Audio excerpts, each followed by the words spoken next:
In 1842, Ralph Waldo Emerson was lecturing in Manhattan. He gave a lecture called The Poet. In the audience for this lecture was a young Walt Whitman in his early 20s.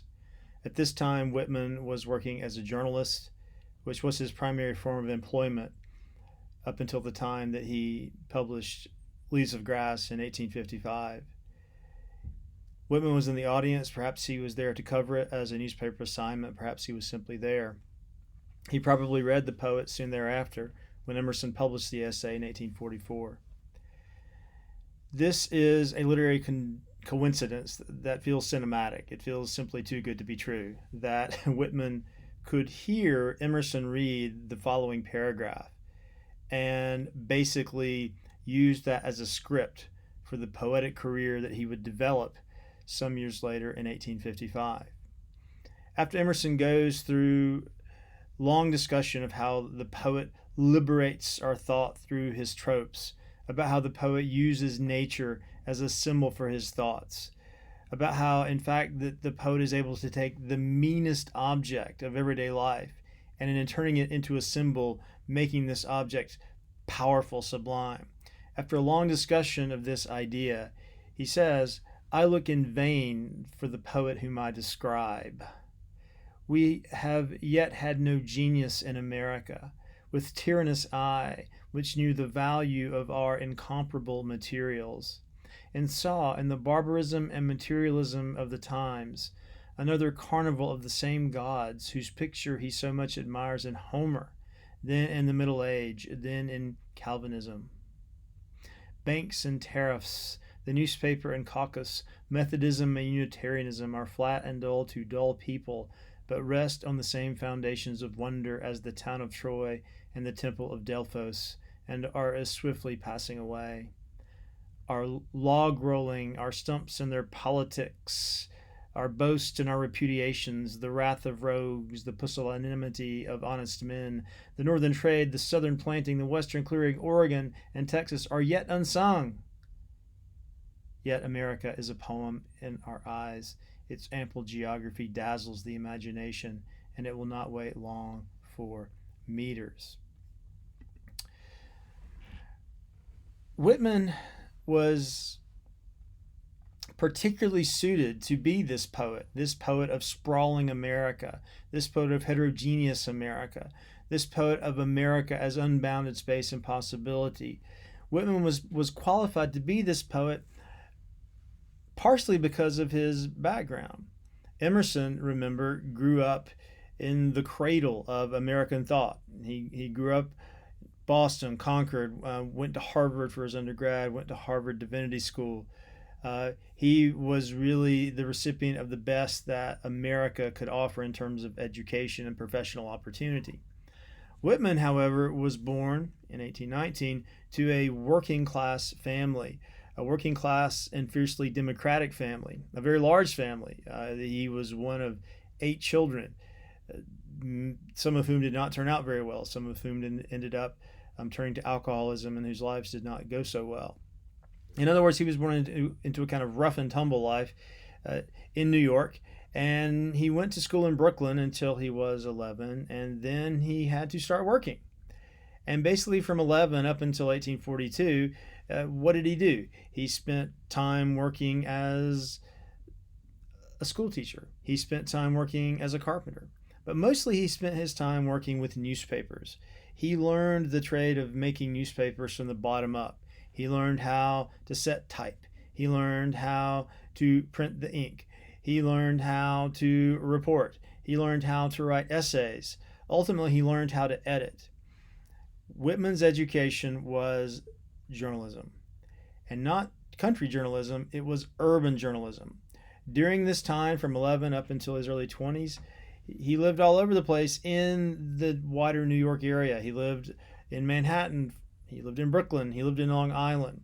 So Whitman was first and foremost a journalist and saw the world as a journalist would. In other words, he was less interested in transforming fact into symbol and more interested just in the texture and the grit and the friction and the tactility of the fact in and of itself.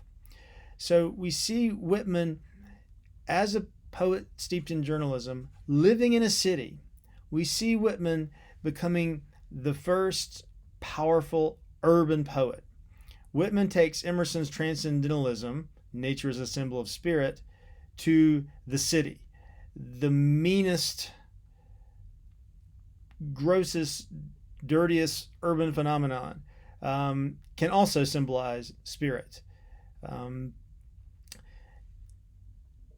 Not only is Whitman an urban poet, but we have to get straight that urban seeing is very much responsible not only for Whitman's content, those vast catalogs that you see in Song of Myself, catalogs that go on for page after page after page, that cover almost every walk of life, that cover almost every kind of urban geography. This is what Whitman as journalist would cover, what he would see, what he would write about. But it's not simply the content that grew out of Whitman's urban journalism, it's the style.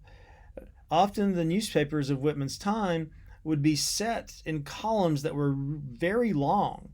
And so Whitman got used to setting type for very, very long lines. And some of the best writing Whitman did before he wrote Song of Myself were essays, usually rather moralistic essays. He wrote several essays on intemperance, for instance. He wrote a novel, Franklin Evans, on intemperance too. He seemed to have a real problem with alcohol, suggesting that he himself might have struggled with alcohol. Certainly members of his family did. So when you see these long lines in Song of Myself, which were at the time were quite innovative, you find lines like that very rarely in poetry before Whitman. You find them in Blake, William Blake, whom Whitman very almost surely did not read, and you find them in a few other poets, but Blake most prominently. So the long line grows out of partially the setting of type, but also another of Whitman's innovations that we see in Song of Myself, I would say, is this interplay between purpose and purposelessness, where you'll see the poet almost as if he has a handheld 16mm camera. You'll see him walk down the street and he'll pause and he might look at a particular scene for 5, 6, 7, 8, 9 lines. Pause, rest, focus. And then it's as if he's moving again. And then the catalog becomes quicker, quick objects, items in a series. It's a paratactical style, a style in which the sentences are combined either with no conjunction at all, or a comma, or an and. The sentences are combined with a comma or an and.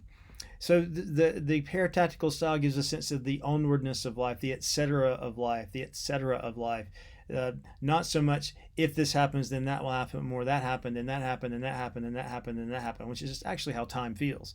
And it's really how urban life feels when so much is happening at one time. Your field of vision is just teeming with detail, and you feel like you have no choice but to keep moving and move quickly. So what I'm saying is that Whitman transforms Emerson's basic vision through his training in journalism and through his experience living in Manhattan and Brooklyn primarily. He turns Emerson's transcendentalism into an urban sort of symbolism, and also he opens up the poem. Emerson's poems are quite formally tight, whereas Whitman uses a kind of free verse that feels almost like an essay he would have written in a newspaper, say in the 1840s. An essay that would have very, very long, sinuous columns, moving back and forth, back and forth. So I think that we'll find in some ways that Whitman speaks to our age probably more so than Emerson, because we're much more an urban world. The nature that Emerson praised is sadly and quickly fading, whereas Whitman has a sense of the world as crowded, full of information, teeming with information. Emerson, after he read Whitman, he said he combines the Bhagavad Gita, the great spiritual work of Hinduism, with the New York Herald. So the sacred and the profane, the sublime and the meanest, the tiniest, the dirtiest come together in Walt Whitman.